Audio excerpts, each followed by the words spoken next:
Hello student, welcome to YouTube channel maths by Harsh Bhaiya. I hope you all are doing very well. देखिए, आज मैं आपके आगे class tenth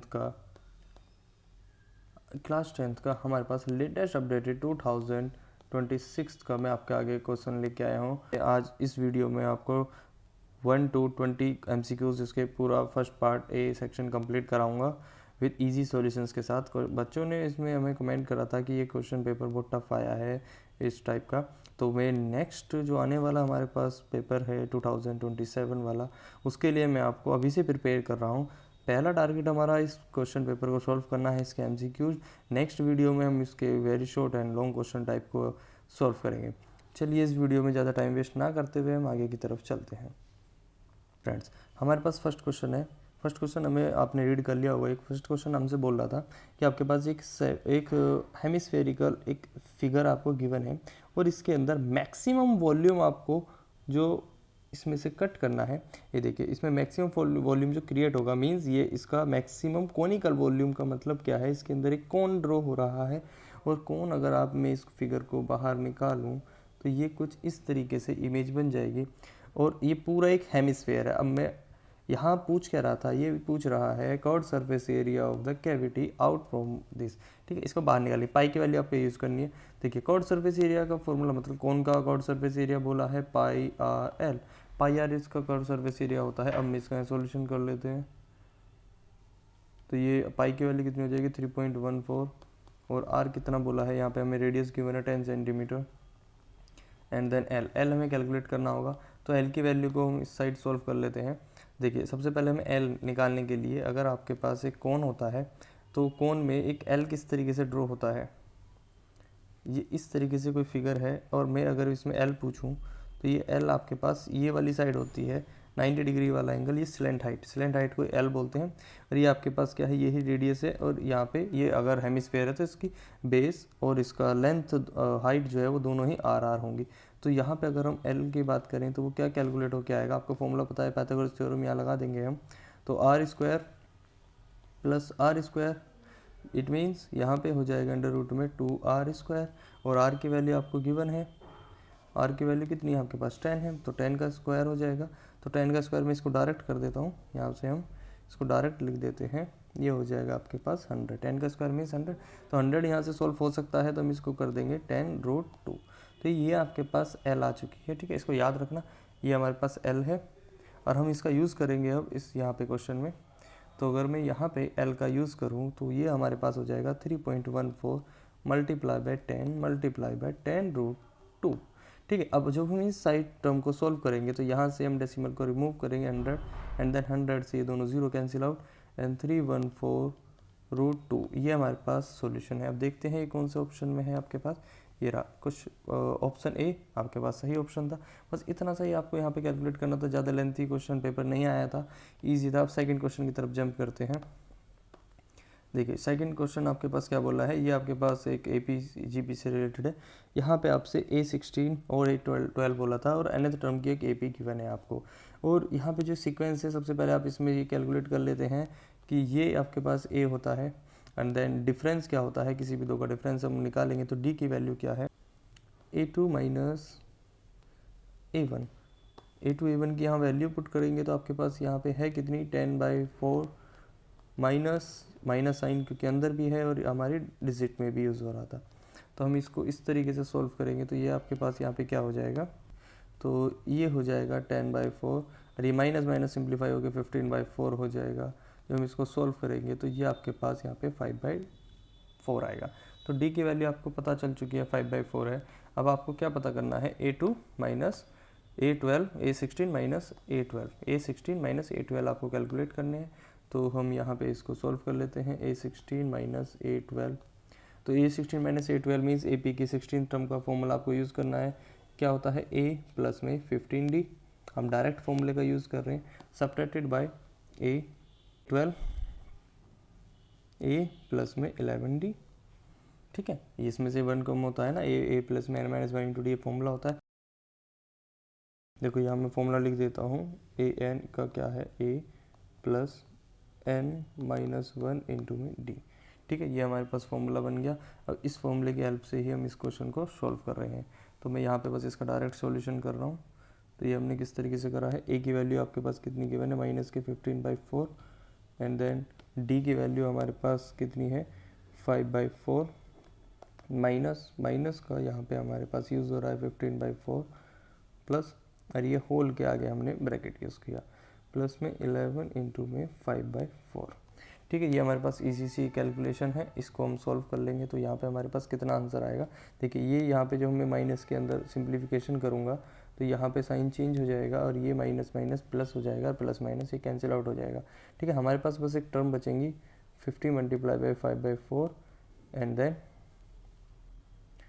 plus में, और ये हमारे पास यहाँ पे माइनस हो गया था तो यहाँ पे हमारे पास बचेंगी 11 × 5/4।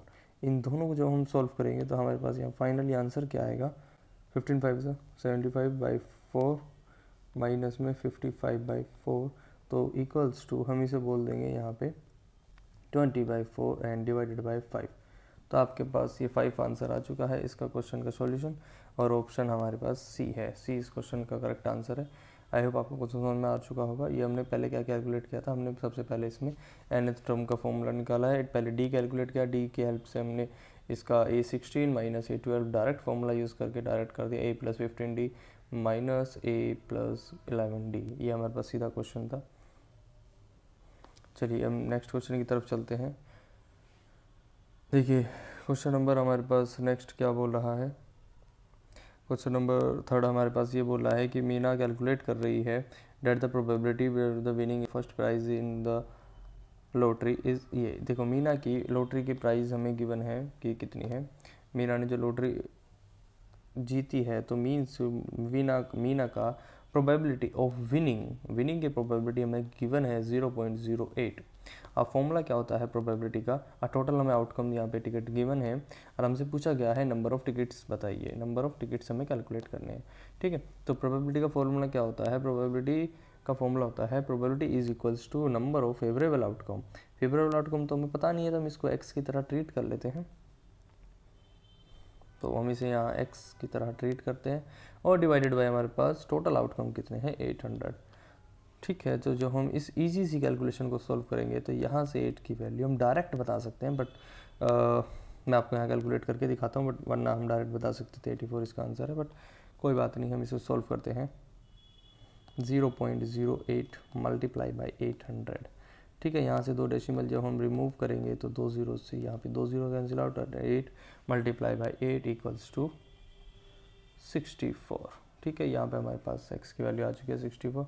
ऑप्शन नंबर ए इसका करेक्ट आंसर है। ये भी इजी था क्वेश्चन, आई होप आपको यहाँ तक क्वेश्चन समझ में आ रहे होंगे। देखिए स्टूडेंट, हम क्वेश्चन नंबर 4 अपना रीड करते हैं। यहाँ पे हमारे पास क्या बोल रहा था, क्वेश्चन नंबर 4 हमारे पास है, यहाँ पे एक कैंपिंग हमारे पास टेंट का यूज़ किया गया है। बोला है कि एक इसकी शेप हेमिस्फेरिकल शेप है जिसकी रेडियस हमें गिवन है 1.4 मीटर। ठीक है, and hedging of the door opening of the area is, देखो इसमें जो डोर ओपन हो रहा है एक्सटर्नल, उसमें हम इसका एक फिगर ड्रॉ करते हैं। देखिए ये हमारे पास एक हेमिस्फेरिकल टेंट है। ठीक है, ये हेमिस्फेरिकल टेंट है, इसमें जो डोर ड्रॉ हो रहा है उसका एक्सटर्नल एरिया इन्होंने दे रखा है, ये है। ठीक है, और हमसे बोला क्या गया है आउटर सरफेस एरिया ऑफ इस टेंट, हमें टेंट का आउटर सरफेस एरिया कैलकुलेट करना है। तो हमें इसमें कैलकुलेट स्टार्टिंग कहाँ से करनी है इस क्वेश्चन की, हमें देखिए इस क्वेश्चन को हमें टैकल इस तरीके से करना है। सबसे पहले हमें इसमें कैलकुलेट करने लिया है CSA of hemisphere. CSA of hemisphere हमारे पास क्या होता है 2 × πr²। ठीक है, ये आपको इजीली फॉर्मूला याद होगा, 2 × πr² हमारे पास यहाँ पे हेमिस्फीयर का फॉर्मूला होता है। अब हम इसमें वैल्यू पुट कर देते हैं। देखिए आपको क्वेश्चन में पहले ही बोल रखा था ऊपर गाइडलाइन में कि आपके पास पाई की वैल्यू 3.14 यूज़ करनी है, तो हम भी यहाँ पे 3.14 यूज़ करेंगे। एंड देन आर रेडियस हमें गिवन है 1.4 स्क्वायर हम इसका यूज़ कर रहे हैं। तो यहाँ पे हमारे पास इस सब को सॉल्व करने के बाद हम इसको डायरेक्टली सॉल्व कर लेंगे। ठीक है, एग्जाम में तो हम यहाँ कैलकुलेट करेंगे, बट मैं यहाँ पे आपको डायरेक्ट बता रहा हूँ। इसका सीधा मल्टीप्लिकेशन यहाँ पे 1.4 का स्क्वायर कितना हो जाएगा 1.96 हो जाएगा, इसको सॉल्व करके 3.14 से एंड मल्टीप्लाई बाय 2, तो हम इसको बोल देंगे 12.32 आपके पास इसका पूरा सॉल्यूशन है। ठीक है, ये अभी तक हमारे पास CSA आया है और हमें कैलकुलेट करना है outer surface area of this figure. तो टेंट का आउटर सरफेस एरिया हम कैसे कैलकुलेट करेंगे, अब इस चीज़ को हम यहाँ समझते हैं। देखिए आउटर सरफेस एरिया कैलकुलेट करने के लिए हमें, देखिए आउटर सरफेस एरिया हम किस तरीके से कैलकुलेट करेंगे। तो आउटर सरफेस एरिया के लिए हमें जो अभी ये वाला सी एस सी जो हमें गिवन है, C S C of hemisphere minus जो हमें डोर का एरिया गिवन था उसको सब्ट्रैक्ट कर देंगे। तो एरिया ऑफ डोर हमें गिवन है, उसको हम इससे सब्ट्रैक्ट करेंगे तो हमारे पास ये आया कितना था, 12.32 हमारे पास इसका एरिया आया था C S C. And then door का एरिया हमारे पास कितना गिवन है, 0.50 मीटर स्क्वायर हमें गिवन है। तो हम इसको सब्ट्रैक्ट कर लेंगे, तो यहाँ से जब हम इसे सब्ट्रैक्ट करेंगे तो 11.82 मीटर स्क्वायर हमारे पास यहाँ पे आंसर आ जाएगा। और हम चेक कर लेते हैं यहाँ पे, बस ये सीधा कैलकुलेशन का क्वेश्चन था, बाकी इसमें कुछ नहीं था। ठीक है, यहाँ पे हम सीधा देख लेंगे, हमारे पास सी ऑप्शन करेक्ट है। एंड देन आइए, अगर आपको समझ में नहीं आया तो कमेंट सेक्शन में टाइप कर देना, मैं दोबारा बता दूंगा इसके क्वेश्चंस के सॉल्यूशंस। ये हमारे पास इजी क्वेश्चंस थे। देखिए हमारे पास लास्ट क्वेश्चन है इस वाले पेज का, फर्स्ट पेज हमारे पास कंप्लीट हो गया है। फर्स्ट पेज का फिफ्थ क्वेश्चन क्या कैलकुलेट करने के लिए बोल रहा है, गिवन है, सब चीज़ ईजी है, बस खाली इन्होंने नंबर्स में हमें थोड़ा कन्फ्यूज़ किया है। यहाँ पे एक सर्कल की टेंजेंट है, ये हमें सारी प्रॉपर्टीज़ पता होती है। एक सर्कल में अगर टेंजेंट हमें ड्रॉ कर रखी हो तो इसका यहाँ पे 90 डिग्री एंगल क्रिएट होता है, मतलब ये परपेंडिकुलर थ्योरम होती है सर्कल के सेंटर से। अगर हमारी टेंजेंट इस तरीके से इसको क्रॉस करके जाए तो यहाँ से हमारे पास सर्कल के सेंटर से अगर हम इसे टेंजेंट को टच करें, टचिंग पॉइंट को, तो ये परपेंडिकुलर एंगल क्रिएट करता है। और ये हमारे पास यहाँ पे एक पाइथागोरस ट्रिपलेट बन जाते हैं, और पाइथागोरस थ्योरम यहाँ पे हम इजीली लगा सकते हैं। ये हमारे पास आपको यहाँ पे गिवन नहीं दिख नहीं रहा होगा, मैं इसको लिख देता हूँ प्रॉपर। ये हमारे पास ए गिवन है, एंड देन ये ए प्लस में 2 गिवन है, और ये हमारे पास 2b है। ठीक है, अब हम इसे इजीली सॉल्व कर सकते हैं। इन्होंने बोला है ए और बी में रिलेशन बता रहा है, इनमें से कौन सा सेटिस्फाई कर रहा है। तो हम यहाँ पे पहले जनरेट करके चेक करते हैं कि हमारा ए और बी का परपेंडिकुलर पाइथागोरस ट्रिपलेट यहाँ पे कौन सा जनरेट हो रहा है। तो ये हमारे पास एक हाइपोटेनियस है, तो हाइपोटेनियस का स्क्वायर मीन्स ए प्लस 2 का होल स्क्वायर, ए प्लस 2 का whole square equals to A plus 2 का whole square equals to 2b square plus में ए स्क्वायर हमें यहाँ पे क्वेश्चन में गिवन है। 2b स्क्वायर प्लस में ए स्क्वायर हमें गिवन है, ए स्क्वायर। ठीक है, अब इसको सॉल्व करते हैं तो यहाँ पे हमारे पास हो जाएगा ए स्क्वायर प्लस में 4 प्लस में 4a equals to 4b square plus A square. ठीक है, देखिए अब इसे सॉल्व करेंगे, ए स्क्वायर से हमारे पास ए स्क्वायर यहाँ पे कैंसिल आउट हो रहा है, एंड देन हमारे पास यहाँ पे सभी में 4 कॉमन आ रहा है। तो हम मुझे क्या करना है, ये देखिए मैं यहाँ से यहाँ इस वाले पार्ट का मैं ऑब्जर्व करना है, मुझे इसमें सॉल्व क्या करना है, मुझे बस इसमें से 4 कॉमन लेके एक दूसरे से कैंसिल आउट कर देंगे। तो मैं होल में से 4 कॉमन लूँगा तो यहाँ पर मेरे पास बचेगा कितना, 4 प्लस में ए इक्वल्स टू 4b स्क्वायर। ठीक है, और मैं यहाँ से 4 से 4 को कैंसिल आउट कर दूँगा, तो मैं इस वाली लाइन को यहाँ से हटा रहा हूँ। ठीक है, ये आपको समझ में आ चुका होगा। तो मैं डायरेक्टली अब यहाँ पे इस चीज़ को लिख सकता हूँ, 1 plus 4 equals to B square. हमारे पास रिलेशन ये बन गया है 1 प्लस में 4 इक्वल्स टू बी स्क्वायर। अगर ये हमें कहीं गिवन है तो ठीक है, हाँ देखिए ये रहा हमारे पास डी ऑप्शन सेटिस्फाई हो रहा है। B square equals to 1 plus a, या ए प्लस बी बोल, ए प्लस 1 बोल दीजिए, या फिर 1 प्लस ए बोल दीजिए, बात एक ही है। ये भी हमारे पास यहाँ पे क्वेश्चन सेटिस्फाई हो चुका है, इसका आंसर आ चुका है। ये हमारे पास अभी तक 5 क्वेश्चन हुए थे, फर्स्ट पेज हमारे पास कंप्लीट है। आइए नेक्स्ट क्वेश्चन पेज की तरफ चलते हैं। देखिए क्वेश्चन नंबर 6, क्वेश्चन नंबर 6 हमें क्या बोला है, ये भी ईजी है। यहाँ पे बस हमसे इस टर्म को सिंप्लीफाई कराने के लिए बोला है। आइए इसको सिंप्लीफाई करते हैं और बताना है इनमें से कौन सा रिलेशन बन रहा है। ये आपके पास सेक ए है, इसको एज इट इज़ रहने देते हैं। ठीक है, इसका वैसे हम क्वेश्चन का डायरेक्ट आंसर भी बहुत जल्दी बता सकते हैं, क्योंकि ये फॉर्मूला होता है हमारे पास। इस फॉर्मूले को मैं ज़रा आपको यहाँ पे हाईलाइट करके दिखा देता हूँ। देखिए ये फॉर्मूला हमारे पास होता है sec square theta minus 10 square theta equals to 1। अब मैं इसको अगर इंटरचेंज करूँगा यहाँ पे तो मेरे पास जनरेट हो क्या आएगा, sec square theta minus 1 equals to, यहाँ पे मैं इसको चेंज करूँगा तो ये 10 स्क्वायर थीटा में चेंज हो जाएगा इजीली। तो मेरे पास फॉर्मूला क्या जनरेट हुआ, sec square theta minus 1 equals to 10 square theta. बस हम इसको यहाँ अप्लाई कर देंगे तो अंडर रूट में जो मैं इसको सिंप्लीफाई यहाँ पे करूँगा तो ये हमारे पास आ जाएगा 10 स्क्वायर थीटा। ठीक है, स्क्वायर से रूट कैंसिल आउट होने के बाद हमारे पास सेक ए डिवाइडेड बाई 10 ए हमारे पास यहाँ पे आंसर आया है। अब हम इसको सिंप्लीफाई कर लेंगे। ये हमारे पास क्या लिख रहा है, देखिए सेक को हम लिख देंगे 1 अपॉन में कोस, एंड 10 को हम लिख देंगे साइन अपॉन में कोस। और आपको इतना पता ही है कि हम ये 4 साइकिल को इस तरीके से सॉल्व कर देते हैं, कोस से कोस ही कट गया, तो हमारे पास यहाँ पे 1 अपॉन में साइन आ चुका है, और ऑप्शन में अगर 1/sin है तो नहीं, ये देखो ऑप्शन तो सीधे वाले हैं हमारे पास, सीधे सीधे हम इसको डायरेक्ट लिख सकते हैं कोसेक। तो हमारे पास यहाँ पे ऑप्शन 1/sin क्या होता है, कोसेक होता है। ऑप्शन सी हमारे पास यहाँ सही आंसर है। ये भी बहुत ईजी था। ठीक है, आइए अब 7th क्वेश्चन की तरफ जंप करते हैं। आपको समझ में आ चुका होगा क्वेश्चन। 7th क्वेश्चन हमारे पास लाइन सेगमेंट कोऑर्डिनेट ज्योमेट्री से रिलेटेड है। हर चैप्टर से एक एक दो दो क्वेश्चन तो आए ही हैं हमारे पास। क्वेश्चन नंबर 7 से हमारे पास क्वेश्चन है कोऑर्डिनेट ज्योमेट्री का। तो इसको भी क्वेश्चन को टैकल करते हैं। देखिए ये क्वेश्चन क्या बोल रहा है, पॉइंट ए आपको गिवन है, पॉइंट बी आपको गिवन है एंड डिवाइड करके जा रहा है। ये वाई एक्सिस इस रेशो किस रेशो में इसको डिवाइड करेगी। सबसे पहले आप ऐसे क्वेश्चन का एक डायग्राम ड्रॉ कर लीजिए। देखिए ये हमारे पास एक पी पॉइंट है, ये हमारे पास एक क्यू पॉइंट है, और इन दोनों को एक वाई एक्सिस कट करके जा रही है। अब ये वाई एक्सिस जो कट करके जा रही है, इट मीन्स आपको जो यहाँ पे कोऑर्डिनेट जनरेट हो रहा होगा, मीन्स यहाँ पे एक कोऑर्डिनेट जनरेट हो रहा होगा जिसका नाम हम ए रख देते हैं, और इसके कोऑर्डिनेट्स हम लिखते हैं 0,y।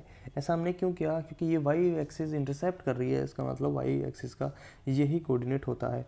और आपके पास पी के कोऑर्डिनेट आपको गिवन है -4, -2, एंड देन आपको क्यू के भी कोऑर्डिनेट्स गिवन है 10, 4। अब बस हम यहाँ पे इसका रेशो को क्लासीफाइड कर देते हैं, k/1 लेट कर लेते हैं। ऐसी कंडीशंस में हम k/1 लेट कर लेते हैं। अब यहाँ पे हमारे पास सेक्शन फॉर्मूला लग जाएगा और हम इसको इजीली सॉल्व कर सकते हैं। इसका रेशो फाइंड आउट करना है तो मैं यहाँ पे सेक्शन फॉर्मूले का यूज़ कर रहा हूँ, और सेक्शन फॉर्मूले को भी हमें थोड़ा स्टैंडर्ड फॉर्म में यूज़ करना है। स्टैंडर्ड फॉर्म मतलब देखिए, अगर मैं आपसे पूछूँ ए के कोऑर्डिनेट, क्योंकि हम तो यहाँ पे सेक्शन फॉर्मूले को ए की हेल्प से ही यूज़ करते हैं, तो ये x, y के रेस्पेक्ट में चलेगा। और हमें फ़िलहाल वैल्यू गिवन है तो मैं फॉर्मूले को नहीं लिखता, मैं डायरेक्ट यहाँ इसकी वैल्यूज़ का यूज़ कर रहा हूँ। तो हमने क्या बोला अभी, ए के कोऑर्डिनेट कितने हैं, y, 0, ठीक है, इक्वल्स टू यहाँ पे हमारे पास फर्स्ट वाले का कोऑर्डिनेट आएगा, मींस x एक्सिस का कोऑर्डिनेट आएगा। तो x एक्सिस का कोऑर्डिनेट क्या होता है, m1 x2 plus m2 x1 divided by m1 plus m2। ठीक है, ये हमारे पास यहाँ पे फॉर्मूला होता है। और देन y का भी सेम y के रिस्पेक्ट में होता है। तो मुझे यहाँ y का तो कोई काम नहीं है, मैं सीधा x के रिस्पेक्ट से क्वेश्चन को सॉल्व कर सकता हूँ। तो मैं x एक्सिस के कोऑर्डिनेट को कंपेयर कर रहा हूँ। तो यहाँ पे मेरे पास आ रहा है 0 इक्वल्स टू m का कोऑर्डिनेट हमारे पास क्या है, m हमारे पास यहाँ पे k की तरह ट्रीट हो रहा है, और m2 हमारे पास यहाँ पे 1 की तरह ट्रीट हो रहा है। तो मैं 0 से कंपेयर कराऊंगा तो m1 हमारे पास कितना है, मैं इस क्वेश्चन को यहाँ दिखा देता हूँ, 1 k मल्टीप्लाई बाई x2 हमारे पास ये होता है, और ये y2 होता है, ये हमारे पास x1 है, ये हमारे पास y1 है। तो x2 की वैल्यू कितनी है हमारे पास 10, x1 की वैल्यू कितनी है 1 मल्टीप्लाई बाई x1 हमारे पास -4 है, ठीक है, डिवाइडेड बाई k प्लस 1 मतलब m plus m1 plus m2। अब इसको हम सॉल्व कर लेते हैं, तो ये इधर जाने के बाद 0 हो जाएगा। तो हम इसको डायरेक्ट बोल सकते हैं 0 इक्वल्स टू, देखिए इसे हम डायरेक्ट बोल सकते हैं 0 इक्वल्स टू 10 के -4। इट मीन्स के को अगर हम सॉल्व करके बोले तो ये हमारे पास आ जाएगा 4/10, इट मीन्स 2/5। तो k/1 का क्या रेशो आया है, k/1 इक्वल्स टू हो गया 2/5। ये हमारे पास यहाँ पे रेशो आ चुके हैं। तो k की वैल्यू 2 एंड 1 की वैल्यू 5 आपके पास यहाँ पे सिंप्लीफाई हो चुकी है। तो रेशो हमारे पास है क्वेश्चन नंबर ऑप्शन ए 2/5, ये हमारे पास इसका करेक्ट आंसर है। और आपको ये क्वेश्चन समझ में आ चुका होगा। आइए अब हम आगे की तरफ जंप करते हैं क्वेश्चन नंबर 8 की तरफ। देखिए क्वेश्चन सारे ईजी आए थे। क्वेश्चन 8 आपके पास क्या बोल रहा है, ये आपके पास एप्लीकेशंस ऑफ ट्रिग्नोमेट्री से रिलेटेड क्वेश्चन है। यहाँ पे हमारे पास एक राइट एंगल ट्रायंगल गिवन है, एंड देन हमसे बोला क्या गया है कि हमें वायर की लेंथ बतानी है। ठीक है, लेंथ ऑफ वायर क्या गिवन है, ए पॉइंट से, मतलब ये हमें कैलकुलेट करना है, ए सी कैलकुलेट करना है। इसको हम एक्स लेट कर लेते हैं। ये आपके पास बेस गिवन है, एंगल गिवन है। तो ये बताइए बेस और हाइपोटेनियस किस में गिवन होते हैं। आपने ट्रिग्नोमेट्री का रही होगी, ये ओरली क्वेश्चन है वैसे तो, बट बेस और ये हमारे पास कोस में होते हैं। अगर मैं यहाँ पे यूज़ करूँ cos 60 इक्वल्स टू क्या होता है, b/h, बेस अपॉन में h। बेस की वैल्यू कितनी गिवन है आपको 5√3 डिवाइडेड बाई h। हाइपोटेनियस हमें कैलकुलेट करना है। √16 की वैल्यू कितनी होती है 1/2। तो हम इसे बोल देंगे 5√3 डिवाइडेड बाय x, तो मीन्स यहाँ से हम इसे सिंप्लीफाई करेंगे तो x की वैल्यू हमारे पास 10√3 आ चुकी है। तो अब इसका आंसर बताइए कौन सा ऑप्शन है। ये रहा ऑप्शन नंबर बी, हमारे पास इसका आंसर आ चुका है। मीटर में 10√3 इसका आंसर है। आइए क्वेश्चन नंबर नेक्स्ट की देखिए कि इतना इजी तो क्वेश्चन आए थे। क्वेश्चन नंबर 9 को मतलब सेकंड पेज हमारे पास यहाँ सॉल्व होने वाला है और इसके 9 MCQs हमारे पास कंप्लीट हो चुके हैं। और यहाँ पे हमारे पास ये ट्रायंगल चैप्टर से रिलेटेड है। यहाँ पे क्या बोला है देखिए, यहाँ पे हम बीपीटी थ्योरम का भी यूज़ करेंगे। या जब हमें इस तरीके से कोई कंडीशन गिवन हो पैरेलल, तो हम सीधा समझ जाते हैं बीपीटी थ्योरम लग रही है।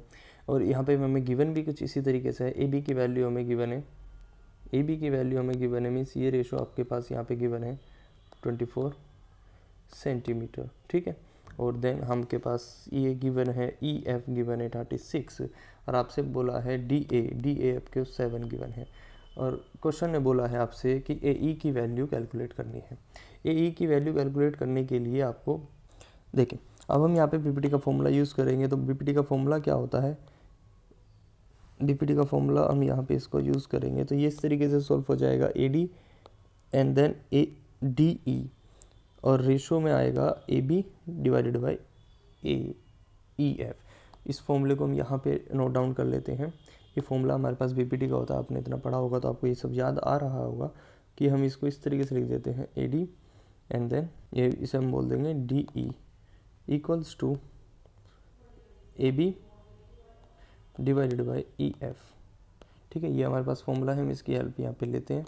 तो वैल्यूज़ हम लिख देते हैं। ए डी की वैल्यू आपके पास कितनी गिवन है, देखिए ए डी की वैल्यू आपके पास गिवन है 7 and then divided by D E की वैल्यू आपके पास कितनी गिवन है, ये आपको पता ही नहीं है ये वाली वैल्यू कितनी है, तो हम इसको x सेलेक्ट कर लेते हैं। तो x प्लस में 7 इक्वल्स टू ए बी की वैल्यू 24 डिवाइडेड बाई 36।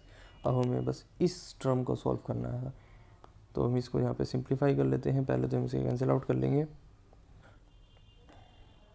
6 से डिवाइड कर लेते हैं, 6 6 एंड 6 4 24 एंड देन अब हम इसको 2 से डिवाइड कर लेते हैं 2/3। तो अब हम इसे सॉल्व करेंगे तो ये हमारे पास यहाँ पे आ जाएगा इस तरीके से 7 divided by x plus 7 equals to 2/3, ठीक है। अब हम इसकी यहाँ पे क्रॉस मल्टीप्लाई कर लेते हैं, तो इसको हम सॉल्व करेंगे 21 7 multiply by and then 2x plus में 14, ठीक है। 2x प्लस में 14। अब जब हम इसको सब्ट्रैक्ट करेंगे तो यहाँ पे हमारे पास 7/2 इक्वल्स टू x। तो 7 मतलब x की वैल्यू आपके पास कितनी आ गई है 3.5 सेंटीमीटर आपके पास क्वेश्चन की वैल्यू आ चुकी है। ये रही हमारे पास ए ई आ चुका है। ए ई मीन्स x की वैल्यू आपके पास 3.5 गिवन है। ये हमारे पास ये भी आंसर आ चुका है। आई होप आपको ये भी समझ में आ चुका होगा। ये हम थर्ड पोर्शन की तरफ चलते हैं। हमारा हाफ पोर्शन कंप्लीट हो चुका है, अब हमारे पास हाफ क्वेश्चंस बचे हैं। देखिए हमारे पास यहाँ पे लास्ट क्वेश्चन बचा है, क्वेश्चन नंबर 10। इसको और सॉल्व कर लेते हैं। ये क्वेश्चन आपके पास ट्राइंगल चैप्टर से ये भी रिलेटेड है। इसने क्या बोला है, ये आपके पास दो ट्राइंगल जो है ये सिमिलर दे रखे हैं और प्रूफ ये गिवन है कि ये सिमिलर जो है ये किस क्राइटेरिया से सिमिलर है, ये साइड एंगल साइड से गिवन है। अब देखिए मैं यहाँ पे छोटी सी दो ट्राइंगल ड्रॉ करके दिखा देता हूँ। ये है A B and then C and then triangle दूसरा कौन सा गिवन है हमें सिमिलर है पी क्यू आर। अभी ये जिसने जो साइडें हमें गिवन करी है इनकी तरफ अगर हम ध्यान दें इस क्राइटेरिया की साइड, तो हमें ये दिखाई देगा कि एस ए एस हमें गिवन है और एंगल्स हमें यहाँ पे बोला है कि angle C and angle R are equal. तो जब एंगल सी और एंगल आर आपके इक्वल हैं तो हम यहाँ पे ये बता सकते हैं कि इसके साइड वाली ये दोनों साइड्स का रेशो इन दोनों साइड्स की रेशो के इक्वल होगा। इट मीन्स हम यहाँ पे इस कह सकते हैं कि ए सी का रेशो आपके पास गिवन है a c ratio b c equals to p r ratio q r के गिवन है। यही हमारे पास कंडीशन होती है जहाँ हमारे पास एंगल जिस एंगल को हमें गिवन होता है उसके साइड वाले जस्ट उसी से लिंक होके बनने वाली दोनों साइडें आपस में इनका रेशो और अदर साइडें का रेशो इक्वल होता है। जो इसके अपोजिट वाली साइड होती हैं वो कभी भी इक्वल नहीं होती हैं, ठीक है। तो ये हमारे पास इस तरीके से रेशो की बनता, तो हम इसे मैच कर लेते हैं कौन सा ऑप्शन हमारे पास यहाँ पे सेटिस्फाई हो रहा है, a c divided by b c. A c divided by b c, देखो इसमें तो है ही नहीं, a c divided by b c इसमें भी नहीं है, यहाँ पे उल्टा लिख रहा है, ठीक है। यहाँ पे a c divided by b c यहाँ पे भी है। अब इसे चेक करते हैं, p r divided by q r, p r divided by q r यहाँ पे उल्टा लिखा है, p r divided by q r आपके पास यहाँ पे सेक्शन डी आ रहा है, ऑप्शन डी यहाँ पे बन पा रहा है। अब देखिए हमारे पास क्वेश्चन नंबर 11 क्या बोल रहा है। क्वेश्चन नंबर 11 स्टैटिस्टिक्स चैप्टर से रिलेटेड है। क्वेश्चन है हमारे पास मीन को बोला है कि हमें यहाँ पे मीन गिवन है। देखिए इसमें स्टेप डेविएशन मेथड का यूज़ करके हमें मीन की वैल्यू गिवन है, एच गिवन है एंड देन ए गिवन है। हमें कैलकुलेट करना है यू आई कैसे कैलकुलेट करते हैं। देखिए सबसे पहले मैं स्टैंडर्ड डेविएशन का मीन का फॉर्मूला लिख देता हूँ, x i equals to A plus आपके पास summation f i u i divided by summation f i multiply by h, ठीक है। ये हमारे पास फॉर्मूला होता है, बट यहाँ पे हमें इस तरीके से जनरेट करके नहीं दिया है, इसने बोला है यू बार, तो हम इस फॉर्मूले को ऐसे भी कन्वर्ट करके लिख सकते हैं कि x bar equals to A plus में u bar multiply by h. ये भी हमारे पास फॉर्मूला होता है, दोनों ही हमारे पास फॉर्मूले होते हैं। अगर हमें यहाँ पे जो डाटा गिवन है हम उसको पुट कर दें तो हम इस क्वेश्चन को सॉल्व कर सकते हैं डायरेक्टली। तो यहाँ पे हमारे पास 64 मीन गिवन है डायरेक्ट स्टैंडर्ड डेविएशन मेथड से, एंड देन ई की वैल्यू हमें गिवन है 62.5 प्लस यू हमें गिवन नहीं है, ये हमें कैलकुलेट करना है, एच की वैल्यू भी हमें गिवन है 5। तो अब जो हम इस सारी कंडीशन को सॉल्व करेंगे तो हमारे पास आंसर किस तरीके से सॉल्व होकर आएगा। सबसे पहले हम इसे सिंप्लीफाई सब्ट्रैक्ट कर लेते हैं। तो जो हम इस वाली टर्म को सब्ट्रैक्ट करेंगे तो ये हमारे पास समथिंग 1.5 आ जाएगी, एंड देन इक्वल्स टू में 5 यू बार, ठीक है। 5 जो हम इसे डिवाइड करेंगे तो ये हमारे पास 0.3 आ जाएगा कैलकुलेट होके, ठीक है। इसको तो आप डायरेक्टली डिवाइड कर सकते हैं। अब मैच कर लेते हैं 0.3 हमारे पास कौन सा ऑप्शन है, सीधा हमारे पास आंसर आ रहा है सी, ठीक है। ये इजी था कॉन्सेप्ट था, देखना बिल्कुल कैलकुलेशन भी करने की नीड नहीं है, इतना इजी कॉन्सेप्ट हमारे पास यहाँ पे गिवन है। आइए 12th क्वेश्चन की तरफ जंप करते हैं। देखिए 12th क्वेश्चन हमें किस तरीके से बोल रहा है, एक्यूट एंगल, जैसे यहाँ पे साइन थीटा हमें गिवन है। देखिए साइन थीटा की वैल्यू हमें 1/9 गिवन है, एंड हमें कैलकुलेट करके बतानी है इस डेटा की वैल्यू। तो साइन और कोसेक में हमें रिलेशन पता है किस तरीके से होता है, तो साइन कोसेक का इन्वर्स होता है बिल्कुल। तो हम इसको यहाँ पे लिख देते हैं। तो जो हम इसको यहाँ पे नोट डाउन करेंगे कोस में और साइन में किस तरीके से रिलेशन है, तो यहाँ हम मैच करेंगे। ये होता है P/H, और कोसेक की बात करें तो H/P इसका रिलेशन होता है, H/P। तो हम बस यहाँ पे H और P की वैल्यूज़ पुट कर देंगे। तो H की वैल्यू कितनी है हमारे पास 9, एंड देन डिवाइडेड बाई 1 को हम लिखते नहीं है, कोई बात नहीं, ठीक है, +1। इट मीन्स यहाँ पे 9 मल्टीप्लाई बाई 9 माइनस 1। इतनी सी कैलकुलेशन बस हमें सोल्व करनी थी। तो 9 मल्टीप्लाई बाई 81 प्लस में 1/81 माइनस 1, इट मीन्स यहाँ पे हमारे पास कैलकुलेट होके आ गया है 82/80। इसको भी सिंप्लीफाई नहीं करना क्योंकि ऐसा डायरेक्ट हमारे पास ऑप्शन हमें यहाँ पे ऑब्जर्व हो रहा है, ऑप्शन डी, ये सीधा हमारे पास आंसर है। आइए हम नेक्स्ट क्वेश्चन की तरफ चलते हैं। नेक्स्ट क्वेश्चन हमारे पास है 13 क्वेश्चन हमें किस तरीके से प्रोबेबिलिटी फाइंड आउट करा रहा है, which of the following can not be the probability of an event. इसमें से कौन सी ऑप्शन इवेंट की पॉसिबिलिटी नहीं हो सकती है, मतलब प्रोबेबिलिटी पॉसिबल नहीं होती है। तो इवेंट होने की पॉसिबिलिटी की रेंज हमें पता होती है कि प्रोबेबिलिटी हमारे पास किस रेंज में गिवन होती है। देखिए प्रोबेबिलिटी हम अगर हम मैच करें तो 0 to रेंज हमारे पास प्रोबेबिलिटी की 1 होती है, ये हमारे पास मैक्सिमम एंड मिनिमम रेंज है। इसके मिड में हमारे पास प्रोबेबिलिटी की वैल्यू गिवन होती है, इससे अप और इससे लेस हमारे पास वैल्यूज प्रोबेबिलिटी की नहीं होती है। तो हम सीधा मैच करेंगे, सारे ऑप्शन डेसिमल में जा रहे हैं, ये भी डेसिमल में है, ये भी डेसिमल में, एक सिवाय हमारे पास सी ऑप्शन के ये डेसिमल में नहीं है, क्योंकि जो हम इसको सॉल्व करेंगे तो 0.2 को जो हम 0 को यहाँ से पॉइंट को रिप्लेस करेंगे तो ये 100 कैलकुलेट हो जाएगा, and then 100 divided by 2 means 50 हमारे पास एक बड़ा नंबर आ रहा है जो कि 1 से काफ़ी बड़ा है। ये हमारे पास कभी भी प्रोबेबिलिटी एग्जिस्ट नहीं करती है, क्योंकि प्रोबेबिलिटी की रेंज होना और नहीं होने की 0 to 1 होती है, ठीक है।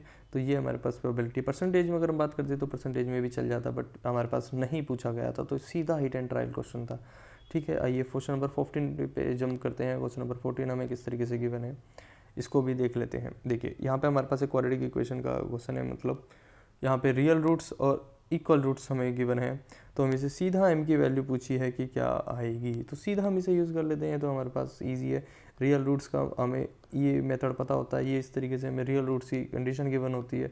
चलो मैं तीनों कंडीशंस को यहाँ पे लिख देता हूँ, d = 0 and the less than zero and D greater than zero, इस तरीके से हमारे पास कंडीशन होती हैं।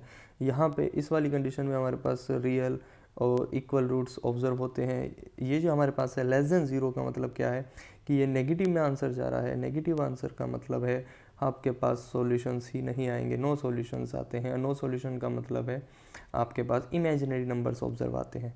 ठीक है, यहाँ पे क्या है, ज़ीरो से बड़ी आपके पास डी है। ज़ीरो से बड़ा मीन्स पॉजिटिव नंबर है। पॉजिटिव नंबर का मतलब आपके पास ये रियल रूट्स तो हैं बट ये साथ के साथ डिस्टिंक्ट नोट्स भी हैं। तो रियल एंड डिस्टिंक्ट की कंडीशन ये होती है। इन तीनों कंडीशंस के हम बारे में अच्छे से डिटेल में समझ चुके हैं।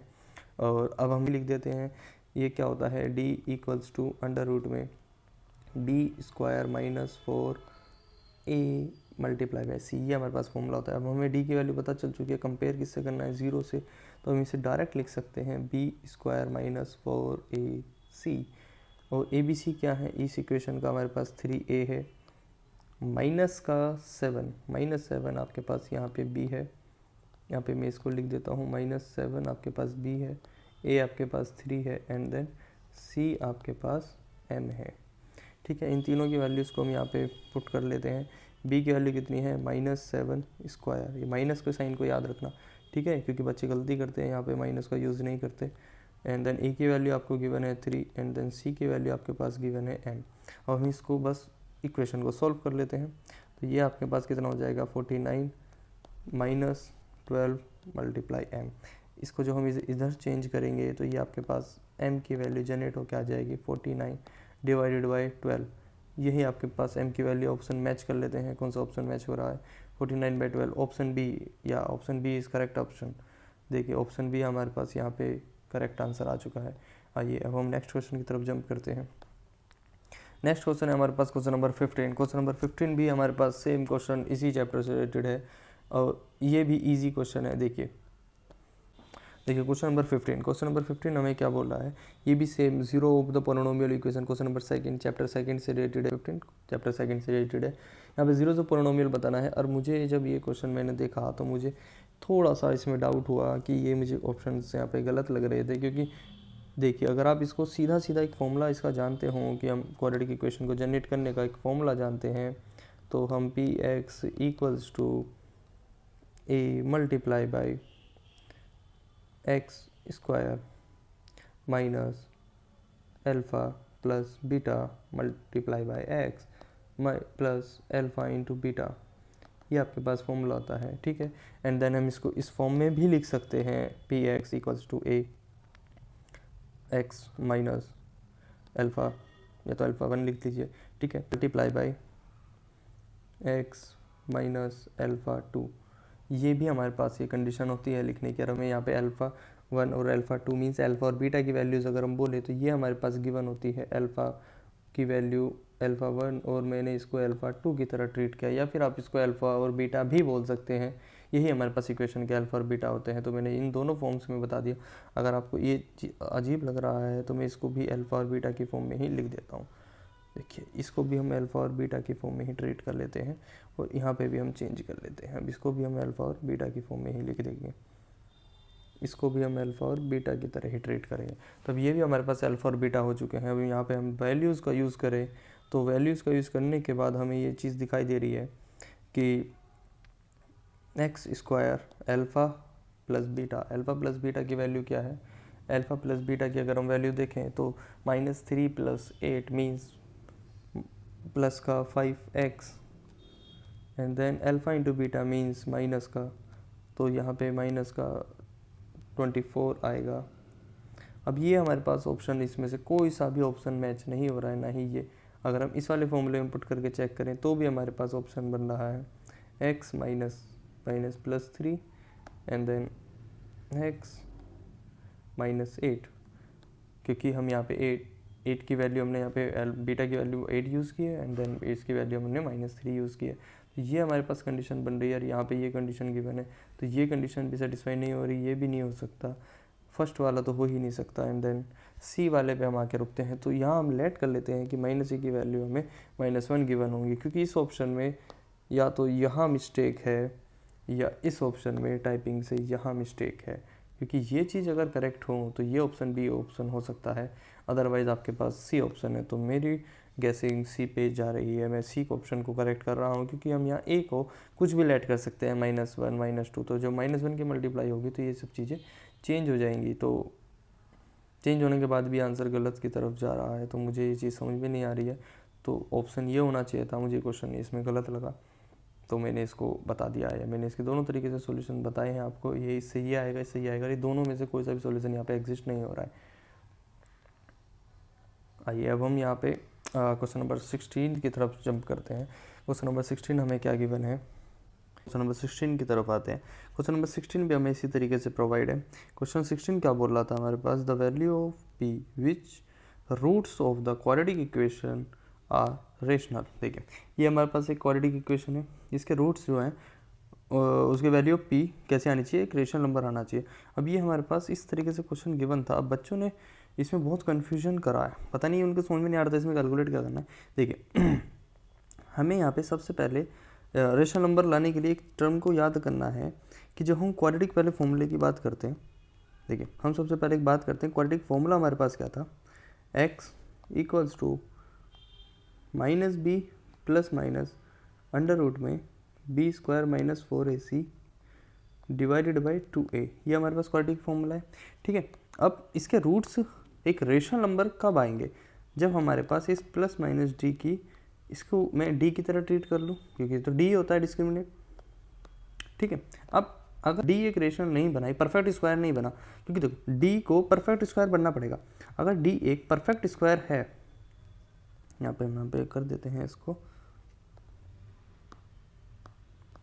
ये अगर हमारे पास एक परफेक्ट स्क्वायर बन जाएगा तो हम यहाँ पे एक बात कह सकते हैं कि ये स्क्वायर रूट सोल्व हो जाएगा, और स्क्वायर रूट सोल्व होने के बाद ये पूरी टर्म हमारे पास एक रेशनल नंबर क्रिएट करेगी। अदरवाइज ये कुछ भी हमारे पास एक रेशनल नंबर नहीं होगा। तो हमारा मेन फोकस क्या है, हमारा मेन फोकस इस टाइम इस डी को कैलकुलेट करना है। अगर ये डी एक परफेक्ट स्क्वायर की फॉर्म क्रिएट कर रहा है तो हम यहाँ पे कह सकते हैं कि ये पूरा नंबर एक रेशनल नंबर की फॉर्म में रूट आ जाएगा। तो अब हमारा टारगेट ये है कि इस इक्वेशन में सबसे पहले हम परफेक्ट स्क्वायर ढूंढेंगे। ठीक है, तो इस इक्वेशन में से हम ए बी को लेट कर लेते हैं। ए की वैल्यू आपके पास गिवन है 1, ठीक है, बी की वैल्यू आपको गिवन है -p एंड सी की वैल्यू आपको गिवन है 6। ठीक है, ये ए बी सी आपको गिवन है, और इस फॉर्मूले में हम डी को कैलकुलेट कर रहे हैं ना, तो पहले हम डी को कैलकुलेट कर लेते हैं। डी एक परफेक्ट स्क्वायर होना चाहिए, तो हम डी स्क्वायर बोलेंगे। तो डी स्क्वायर को अगर मैं कैलकुलेट करूँगा तो ये हमारे पास यहाँ पे कितना आएगा, बी स्क्वायर माइनस 4ac। ठीक है, बी स्क्वायर की वैल्यू मतलब ए की वैल्यू कितनी है, -p स्क्वायर, तो हम इसे बोलेंगे प्लस का p माइनस 4ac। ac की वैल्यू कितनी है 6, तो हम यहाँ पे बोलेंगे इसको p स्क्वायर माइनस का 24।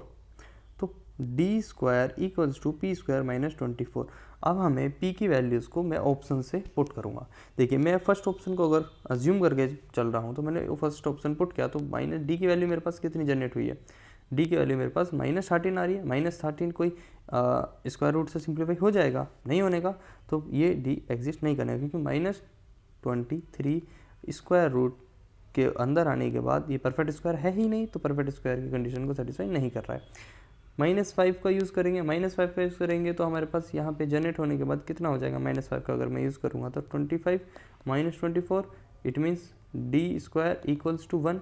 इट मीन्स डी की वैल्यू √1, मतलब डी आपके पास एक परफेक्ट स्क्वायर आ रहा है, एक -1 आपके पास एक 1 नंबर है। ठीक है, और √5 मीन्स अगर मैं यहाँ पे 5 का स्क्वायर √5 को यहाँ पे सिंप्लीफाई करूँगा, तो √5 को जब मैं यहाँ पे सिंप्लीफाई करूँगा तो ये हमारे पास कितना हो जाएगा, 5 -24, क्योंकि स्क्वायर रूट से कट जाएगा, तो ये 5 -24, ये तो नेगेटिव में जा रहा है, ये भी नहीं होने का। एंड देन परफेक्ट स्क्वायर 25 का मतलब क्या है, 25 का यहाँ पे स्क्वायर करेंगे 625 625, ये हमारे पास इसका स्क्वायर होता है, एंड देन -24, तो ये भी हमारे पास कैलकुलेट होने के बाद 21 आएगा। 621 कोई भी परफेक्ट स्क्वायर नंबर नहीं होता, तो हमारे पास -5 इसका करेक्ट आंसर है, क्योंकि वो हमें 1 जनरेट करके देगा, और 1 हमारे पास एक रेशनल नंबर है, मतलब एक परफेक्ट स्क्वायर है। ठीक है, आइए अब हम आगे की तरफ चलते हैं। देखिए नेक्स्ट क्वेश्चन हमारे पास क्या है, क्वेश्चन नंबर 17। क्वेश्चन नंबर 17 को ऑब्जर्व करते हैं। क्वेश्चन नंबर 17 हमें कैसे गिवन था, यहाँ पे हमारे पास बात ही करी जा रही है एक आर्क की लेंथ हमें गिवन है। ये सिंपल सा क्वेश्चन था, मैंने डायरेक्ट फॉर्मूला बच्चों को याद करा रखा था कि हमारे पास अगर हमें किसी भी एंगल को फाइंड आउट करना है और उसके हमें आर्क गिवन है सेक्टर की और रेडियस गिवन है, तो हम इसे किस तरीके से सिंप्लीफाई करते हैं। देखिए ये हमारे पास एक सेक्टर है, ठीक है, यहाँ पे हमारे पास थीटा एंगल होता है, ये हमारे पास एक कर्व जो होती है आर्क होती है, इसको हम आर्क बोलते हैं या एल से रिप्रेजेंट कर देते हैं, ये हमारे पास दोनों साइड रेडियस होती हैं। अब हमारे पास यहाँ पे कंडीशन पता है क्या होती है, ये जो थीटा हम इस फॉर्मूले से कैलकुलेट करते हैं कि theta angle equals to arc by radius, ये जो फॉर्मूला यूज़ करते हैं, यहाँ पे जो आर है ये थीटा डिग्री में नहीं है, ये डिग्री में नहीं होता, ये वाला थीटा हमारे पास रेडियन में गिवन होता है, फिर हमें कन्वर्ट करना होता है रेडियन टू डिग्री। तो हमें बच्चे क्या करते हैं, बस यहीं से कैलकुलेट करके कन्फ्यूज हो जाते हैं, भाई ये तो आंसर नहीं आ रहा। पहले हमें ये स्टेप सॉल्व करना है। सबसे पहले हम इस फॉर्मूले का यूज़ करके इसको सॉल्व करते हैं। देखिए थीटा, अभी बता रहा हूँ, ये थीटा हमारे पास रेडियन में आएगा, ये डिग्री में नहीं आएगा, तो theta equals to arc 2.2 divided by 2.8, इसको सिंप्लीफाई करेंगे। अब हमें इसको किस में कन्वर्ट करना है, ये जो यहाँ से सिंप्लीफाई होकर जो थीटा आएगा वो रेडियन है, बट हमें तो क्या चाहिए, डिग्री में चाहिए। डिग्री को रेडियन को डिग्री में कन्वर्ट करने के लिए, रेडियन को डिग्री में कन्वर्ट करने के लिए आप क्या करते हैं, 180 बाई पाई, ठीक है, 22/7, ठीक है। यहाँ पे मैं छोटा सा लिख देता हूँ फॉर्मूला, रेडियन से डिग्री में कन्वर्ट करने के लिए, रेडियन टू डिग्री कन्वर्ट करने के लिए हम क्या करते हैं, जो भी हमारे पास रेडियन का फॉर्मूला आ रहा है 180/पाई, इसका यूज़ करते हैं, ठीक है। इसको याद रखना, मैं इसको हाईलाइट कर देता हूँ, ये हमारे पास फॉर्मूला होता है मल्टीप्लाई बाय 180/पाई, इसका यूज़ करते हैं। अब हमने यहाँ पे इसका यूज़ किया था, ये हमारे पास क्लास 11th का भी टॉपिक बोल सकते हैं आप इसको। इस तरीके से देखो, डेसिमल से डेसिमल सिंप्लीफाई, पाई से पाई सिंप्लीफाई, और 180 से 180 28 से जब हम डिवाइड करेंगे एंड देन मल्टीप्लाई बाय 7, तो ये हमारे पास सॉल्व होने के बाद कितना आ जाएगा, 7 से हमने इसको डिवाइड कर दिया, 7 डिवाइडेड बाई 24, तो 4 एंड देन ये 45, तो एंगल आ चुका है हमारे पास 45 डिग्री। देखिए 45 डिग्री हमारे पास एंगल आ चुका है। 22 से 22 कैंसिल आउट हो चुका है, 7 से आपके पास 28 कैंसिल आउट हो चुका है 4 टाइम्स, एंड देन 4 से आपके पास 180 45 टाइम्स कैंसिल आउट हो गया। सी ऑप्शन इज करेक्ट, ठीक है। ये भी हमारे पास क्वेश्चन सॉल्व हो चुका है। 18 क्वेश्चन MCQs में ये लास्ट क्वेश्चन है, ठीक है। और इस क्वेश्चन को भी सिंप्लीफाई कर लेते हैं हम, ये किस तरीके से हमें बोल रहा है। देखिए क्वेश्चन को रीड करते हैं। क्वेश्चन हमारे पास बोल रहा है 2 डाइज आर रोल टुगेदर। देखिए हमने 2 डाइस को रोल किया एक साथ, और हमने प्रोबेबिलिटी गेटिंग करनी है आउटकम्स x, y के रेफरेंस में, जिसमें कि x जो है वो बड़ा नंबर है एंड देन y हमारे पास छोटा नंबर है। तो आपको ये तो पता होगा कि हमारे पास 2 डाइस की रोलिंग की कितने पेयर बनते हैं, तो ये हमारे पास इसका पूरा 36 का एक पूरा सेट गिवन होता है हमें, जो इसके सबसेट्स गिवन होते हैं वो कितने होते हैं, 36 होते हैं, जो कि पेयर में होते हैं। तो अगर मैं आपसे पूछूं कि अब हमें बोला क्या है, हमें बोला है कि x, y, इसमें x बड़ा होना चाहिए। इट मीन्स जो हमारे पास ये वाला पेयर होता है 1, 2, ये एग्जिस्ट नहीं करेगा। क्यों? क्योंकि इसने क्या बोला है, इसमें आगे वाला जो है x, y की फॉर्म में है, x, y की फॉर्म में, जिसमें x बड़ा है। तो ये जो कोऑर्डिनेट आते हैं x, y की फॉर्म में आते हैं, जिसमें कि x तो यहाँ पे छोटा हो गया, तो ऐसी वाली कंडीशन हमें नहीं लेनी है। तो हमें लेना क्या है, फिर हमें वो वाली कंडीशन से लेनी है जो x, y में x बड़ा हो। तो हम बोलेंगे यहाँ पे हमारे पास 26 के 26 पेपर को आपको नोट डाउन करना है या दिमाग में रखना है, जिसमें से हमारे पास बड़ा वाला आगे आना चाहिए। तो हम इसे बोलेंगे 1 वाली पूरी रो नहीं आने की है, ठीक है। हम बोलेंगे यहाँ पे 2, 1। अब देखिए अगर मैं यहाँ पे 2, 2 लिखूँ तो ये तो इक्वल्स हो गया, ये वाली कंडीशन भी हमें यहाँ पे नहीं बोली है, हमें इसको नहीं लेना, हमें वो ही लेना है क्वेश्चन जहाँ पे a बड़ा हो और b छोटा हो। तो हम यहाँ पे 3, 1 लिखेंगे, ठीक है। एंड देन 3, 2 भी हम लिख सकते हैं, 3, 3 यहाँ पे नहीं लिख सकते। फिर हम लिखेंगे, ये पूरी लाइन अब आगे ख़त्म हो जाएगी, तो 4, 1 की लाइन लिखेंगे, एंड देन 4, 2 की लाइन लिख सकते हैं, 4, 3 वाला पेयर भी लिख सकते हैं, एंड देन 4, 4 यहाँ पर भी नहीं लिख सकते, तो हम 5, 1 लिखेंगे, 5, 1 लिख सकते हैं, और 5, 2 भी लिख सकते हैं, एंड देन 5, 3, 5, 4, 5, 5 यहाँ पर भी नहीं लिख सकते हम, ठीक है। अब हम यहाँ पे लिख सकते हैं 6, 1, 6, 2, और 6, 3 का पेयर भी यहाँ पे चल जाएगा, 6, 4, 6, 5। जितने पेयर्स हमारे पास यहाँ पे पॉसिबल हैं, और इसके अलावा जितने पेयर्स हमें बचे थे उन सभी में हमारे पास y बड़ा था, y हमारे पास बड़ा था और x छोटा था, बट हमें कंडीशन गिवन है कि x बड़ा होना चाहिए और y छोटा। तो हमने ये कंडीशन इसमें 26 अपने सेट्स में से ये कंडीशंस निकाली हैं। इन्हें काउंट कर लेते हैं कितनी है ये हमारे पास, ये सारी कंडीशंस हमारे पास कितनी है इन्हें काउंट कर लेते हैं। देखिए 1 2 3 4 5 6 7 8 9 10 11 12 13 14 15। देखिए हमारे पास 15 सेट्स हैं। टोटल कितने होते हैं, प्रोबेबिलिटी बतानी है ना हमें बस आउटकम्स की, ऐसे वाले पेयर के आउटकम्स की। तो प्रोबेबिलिटी जब हम गेट करेंगे तो 15 टोटल आपके पास कितना होता है 36। तो इसको जब हम सिंप्लीफाई करेंगे तो आपके पास 3 से कितने टाइम जा रहा है 5/12। 5/12 आपको किसी ऑप्शन में नज़र आ रहा है, यस ए ऑप्शन।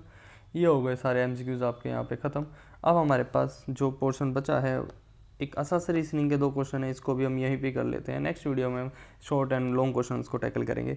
ये इजी से 2 क्वेश्चंस आपको गिवन थे असासे रीजनिंग के, दोनों बहुत इजी हैं। पहले वाला कॉन्सेप्ट को समझ लेते हैं। पहला वाला क्वेश्चन क्या बोल रहा है, असासन इसमें हमें दे रखा था कि HCF इन 2 नंबर्स का ये हमें गिवन है। बिल्कुल ये हो सकता है इसका HCF, क्योंकि HCF क्या होता है, हमें सबसे छोटा नंबर इसमें मल्टीपल देखना चाहिए था, highest common multiple. Highest common multiple क्या आ रहा है 6, और यहाँ पे आपके पास हाईएस्ट कॉमन मल्टीपल क्या आ रहा है यहाँ पे 18 एंड देन m, और 18 एंड m यहाँ पे भी है। तो दोनों में 18 एंड m कॉमन है, तो इसको बाहर निकाल लिया, तो ये इसका HCF है, यस। और m यहाँ पे बोला है प्राइम नंबर, तो वो तो बस हमें इस तरीके से बता रखा है, बाकी m कुछ भी हो में कोई मतलब नहीं, क्योंकि m दोनों में से ही कॉमन आ रहा है, तो HCF यही इसका सही है। तो आसासन तो ठीक है। अब रीज़न की बात करते हैं, क्या रीज़न इसी तरीके से बता रहा है। तो रीज़न को अगर हम ऑब्जर्व करेंगे, HCF of 2 numbers is always be less than and equals to with the smallest number. ये बात बिल्कुल स्टेटमेंट को सही कह रही है, क्योंकि HCF आप जब भी निकालते हो, लाइक आप चलो मैं एक नंबर देता हूँ 2,6, आप इसका HCF बताइए क्या आएगा। तो देखिए आप क्या बताओगे, देखिए दोनों में HCF कितना है 2 कॉमन है, तो 2 HCF आया, मीन्स जो लीस्ट नंबर होता है या तो लीस्ट नंबर या लीस्ट नंबर के बराबर या लीस्ट नंबर से कम। क्या HCF कभी भी लीस्ट नंबर से हाईएस्ट नंबर हो सकता है, कभी भी नहीं हो सकता। मैं एक और पेयर ले सकता हूँ, जैसे कि मैंने आपके आगे यहाँ पे लिखा 7,5, ठीक है, ये 2 मैंने नंबर लिए, तो यहाँ पे HCF कितना आएगा 1। अब देखिए 1 जो HCF है ये लीस्ट नंबर से छोटा है ना, तो यहाँ पे लीस्ट नंबर के इक्वल्स था, या फिर लीस्ट नंबर से छोटा या लीस्ट नंबर के इक्वल। HCF यही होते हैं, कभी भी HCF लीस्ट नंबर से बड़ा नहीं हो सकता। तो ये कंडीशन भी यहाँ पे सेटिस्फाई हो रही है, तो हमारा आसासन भी ठीक है और रीज़न भी ठीक है। ये दोनों मतलब हम ऑप्शन ए कह सकते हैं, इसमें दोनों करेक्ट हैं। अब बी वाला ऑप्शन आपके पास क्या बोला है, ये इक्वेशन है एंड देन ये इक्वेशन। अब इसमें क्या बोला है, यहाँ पे हमारे पास इनकंसिस्टेंट की कंडीशन गिवन है। देखो कंसिस्टेंट और इनकंसिस्टेंस की कंडीशन क्या होती है आपके पास, इसको समझ लीजिए, फिर आपके पास ये पूरे 20 के 20 क्वेश्चंस खत्म हो जाएंगे। देखो कंसिस्टेंस होने के लिए और इनकंसिस्टेंस होने के लिए आपके पास 3 कंडीशंस गिवन होती हैं। देखिए कंसिस्टेंस आपके पास 2 नंबर होते हैं, यूनिक सॉल्यूशन और infinite many solutions. Unique solutions वाला और इनफाइनाइट मैनी सॉल्यूशंस वाला, ये दोनों ही आपके पास कंसिस्टेंस होते हैं। और इनकंसिस्टेंस होने के लिए मतलब ग्राफ को पैरेलल जाना पड़ेगा। जब हम इसको पैरेलल वाला डायग्राम बनाएंगे तो ये इनकंसिस्टेंस की कंडीशन है, और इनके तीनों की आपके पास कंडीशन गिवन होती है। देखिए बोल क्या रहा था ये क्वेश्चन बोल रहा है कि इनकंसिस्टेंस है। इनकंसिस्टेंस का मतलब क्या है, इनकंसिस्टेंस का मतलब होता है A1 A2 equals to B1 B2 but does not equals to C1 C2, but does not equals to C1 C2। ये कंडीशन अगर इसमें सेटिस्फाई हो रही है तो ये ठीक है, और ये कंडीशन पैरेलल की होती है। देखो रीज़न क्या बोल रहा है, सबसे पहले रीज़न की बात कर लेते हैं। When of the 2 linear equation does not of the unique solution, 2 linear equations does not have unique solution, they always represent a parallel solution. ये वाह कितनी गलत बातें लिख रखी है। क्या बोला है कि 2 लीनियर इक्वेशंस कभी भी एक यूनिक सॉल्यूशंस नहीं रखेंगी, क्योंकि दे रिप्रेजेंट पैरेलल लाइन, ये हमेशा पैरेलल लाइंस को रिप्रेजेंट करती हैं भाई। नो यूनिक नहीं होना का मतलब पैरेलल होना थोड़ी है, इसका मतलब तो इनफाइनाइट मैनी सॉल्यूशंस भी हो सकता है, और इसका मतलब तो आपके पास पैरेलल भी हो सकता है, कुछ भी हो सकता है ना। तो आप कैसे कह सकते हो कि always be a parallel solution.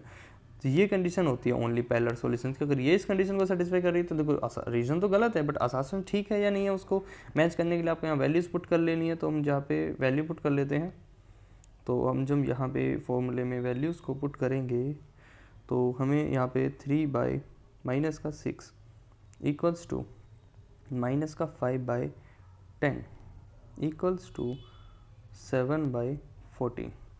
देखिए यहाँ पे माइनस का 1 बाई 2 आ रहा है, यहाँ पे 1 बाई माइनस का 2 आ रहा है, और यहाँ पे माइनस आ ही नहीं रहा है तो यहाँ पे 1 बाई 2 आ रहा है। तो आसासन तो ठीक है, क्योंकि आसासन में a equals to b does not equals to c, ये वाली कंडीशन को सेटिस्फाई कर रहा है। ठीक है, आसासन तो यहाँ पे आपके पास इस कंडीशन को माइनस के 1 by 2 and equals to 1 by 2 condition को सेटिस्फाई कर रहा है। तो ये वाला आसासन तो ठीक है, बट रीज़न इसका गलत है। तो ये होते हैं हमारे पास 20 के 20 क्वेश्चंस का एंड। आपको सारे क्वेश्चंस का मैंने इजी तरीके से सॉल्यूशन समझाया है, ये सब बताए हैं किस तरीके से क्या कॉन्सेप्ट यहाँ पे यूज़ हुआ है। बाकी देखो यहाँ पे हम फ़िलहाल तो पेपर को रिव्यू कर रहे हैं, तो हम पूरा सॉल्यूशन डीप में बता नहीं सकते, मतलब सारी चीज़ों को। आपको सब चीज़ें अगर कॉन्सेप्ट को डिटेल में समझना है तो आप चैनल को वॉच करें, और उसमें बहुत अच्छा कॉन्टेंट है, आप उस सब से हेल्प ले सकते हैं। फ़िलहाल के लिए हमारे पास ये 20 क्वेश्चन थे, मैंने इन सब के सॉल्यूशंस आपको करा दिए हैं। अब मिलते हैं हम नेक्स्ट वीडियो में नेक्स्ट कॉन्सेप्ट के साथ। अभी हमारे पास ये पेपर भी आधा रह रहा है, इसके आगे के क्वेश्चंस हम उसको लॉन्ग क्वेश्चंस को नेक्स्ट वीडियो में करेंगे। ये वीडियो बहुत लंबी हो गई है। Thank you.